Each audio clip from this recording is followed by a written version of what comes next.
Kinilala ng PNP ang kadakilaan ng Police Quezon City na nasawi ng rumesponde sa holdapan kahapon. Kasunod naman ng insidente, muli raw rerepasuhin ng PNP ang kanilang SOP sa pagresponde. May report si Nico Wahe. Sa kapilya ng Camp Karingal na himpilan ng mga Police Quezon City, may huling pagpupugay para sa kanilang kabaro. Si Patrolman Harwin Courtney Bagay, ang 28 anyos na pulis na namatay sa niresponde ang holdapan sa Barangay Commonwealth, Quezon City kahapon. Nilinlang siya ng mismong holdapper na nagpanggap na saksi.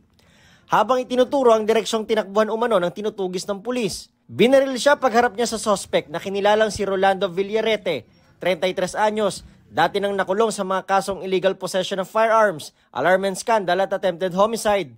Rumesbak naman ang kabady ni Bagay at tinamaan ng suspect na bumulagta sa kalsada. Base sa investigasyon, walang kasabwat si Villarete. Kasunod ng sinapit ni Bagay, sinabi ni PNP Chief General Nicolas Torre III na ire-review nila ang kanilang procedure sa pagresponde. May sa office naman na existing regarding the use of armored vests during police operations.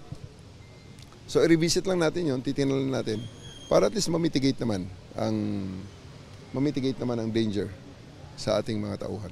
Tubong pinukpok Kalinga si Bagay at nang mabalitaan ang insidente, agad lumuwas mula Kalinga ang kanyang pamilya. Ayon sa kanyang ama, huling umuwi nitong June 7 ang kanyang anak para sa kasal ng kanyang kapatid. Ito na rin pala ang huling pagkikita ng mag-ama. Dati raw siyang guro at 3 taon pa lang na pulis. 4 years na teacher na siya, pero noong nag-pandemic, yung ginagawa na lang kasi ng mga teacher noon, gumagawa ng modules na pag-isipan niyang maging pulis. Pero alam daw ng kanyang ama na wala itong pinagsisihan sa desisyon ng kanyang anak sa kabila ng nangyari.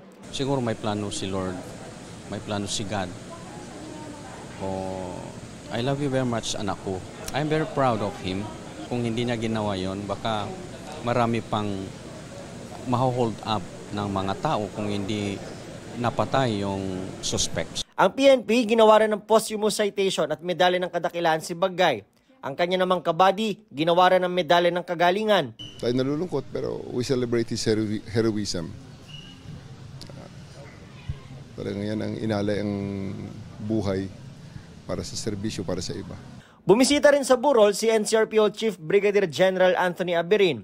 Umaga bukas, ibabiyahe pa Kalinga ang labi ni Bagay. Nagbigay rin ng financial assistance ang PNP sa pamilya ni Bagay at ibibigay rin ang iba pang kailangan nilang tulong at suporta.